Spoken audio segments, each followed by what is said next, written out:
आज मैं अपने चैनल के माध्यम से भैया दूज का कथा कहने जा रहा हूँ। ध्यान से सुनिए। जमराज और जमुना दोनों भाई बहन थे। उनमें घनिष्ठ प्रेम था। दोनों का जन्म सूर्यदेव की अर्धाग्नि छाया की कोख से हुआ था। जमी अपने भाई का जम को हर बार अपने घर आकर भोजन करने को कहा करती थी, लेकिन व्यस्तता के कारण हर बार ही जम उसके घर जाना भूल जाते थे। कार्तिक मास के शुक्ल पक्ष की द्वितीया तिथि को जमी ने आग्रह पूर्वक जम को आमंत्रित किया। इस बार जम भी उसका आग्रह न टाल सके। निश्चित तिथि को पहुंचकर उन्होंने बहन के घर खाया। बहन ने उसके मंगल टीका किया। जम बोले, बहन कुछ मांग।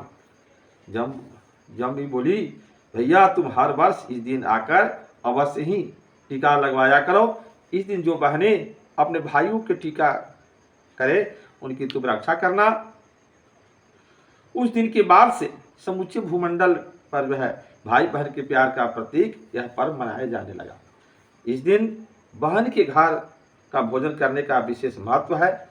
ऐसी भी मान्यता है कि जो लोग भैया दूज के दिन जमुना में स्नान करते हैं उन्हें जम की यंत्रणा जो है नहीं भोगनी पड़ती है। एक और कथा है। कथा के अनुसार कोई भी भाई बहन के घर टीका करवाने लग गया। बहन ने टीका किया और खाना परोस दिया। भाई ने खा लिया और अपने घर के लिए चल पड़ा।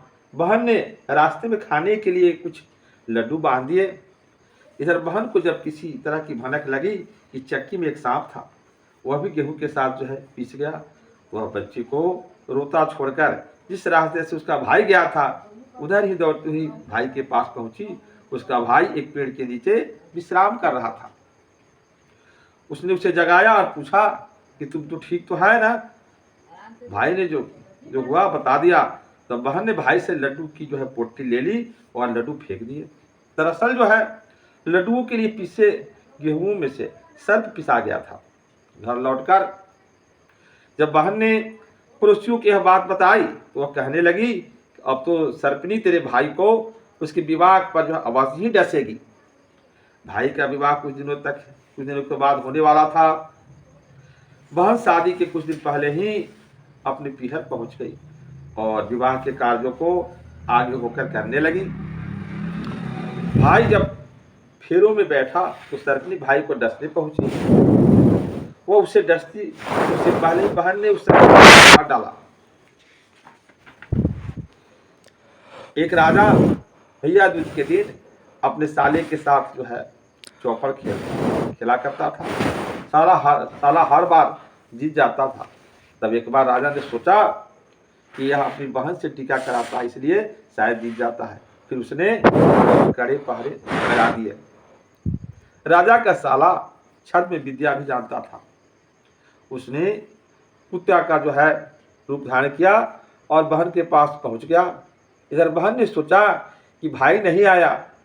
वह सोच विचार करने लगी। तभी एक कुत्ते उसके घर में आता है दिखाई दिया। उसने उसी के माथे पर उंगली से टीका कर दिया। टीका कराकर कुत्ता वहां से चला गया। राजा के साले ने पुनः असली रूप धारण किया और राजा के पास चौपड़ खेलने पहुंच गया। राजा यह देखकर हैरान रह गया। तब साले ने राजा को भैया दूज के दिन बहन से टीका कराने का महत्व समझाया। उस दिन के बाद से राजा भी भैया दूज के दिन बहन के घर जाकर टीका करवाने लगा।